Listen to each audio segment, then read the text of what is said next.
তাহলে সকালে কি হাঁটলে? হ্যাঁ তোমার আম্মা যে বললে ইঞ্জেকশন নেওয়া লাগবে, ইঞ্জেকশন কি নিবে?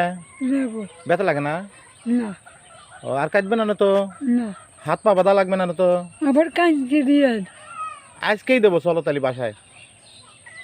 আমাকে ডাকছে, বললো যে রাহুলিক ধরে নিয়ে আসো, ইঞ্জেকশন দাও। নিবে আজকে না কালকে নিবে? কাঁদতে নেব, কালকের কথা কত ফাঁকি মারো খালি। কাঁদতে নেব দাও। কালকের কথা পলাবি না তো? না পলাবে না তো? না আচ্ছা আচ্ছা, দেখ রাহুল অনেক সুন্দর হয়ে গেছে, রাহুল কিন্তু অনেক অসুস্থ হয়ে গেছিল।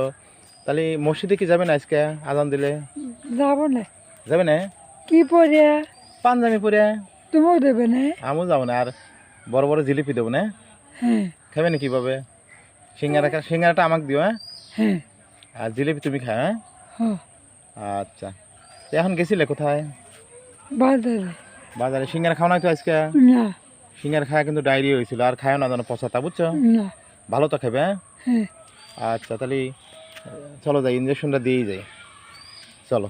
কাঁদতে দিয়েন। কালকে হ্যাঁ এইভাবেই কিন্তু রাহুল ফাঁকি মারে, কালকের কথা কয়ে পলা থাকে, ইঞ্জেকশন নিতে চায় না। দোয়া করবেন রাহুলের জন্য।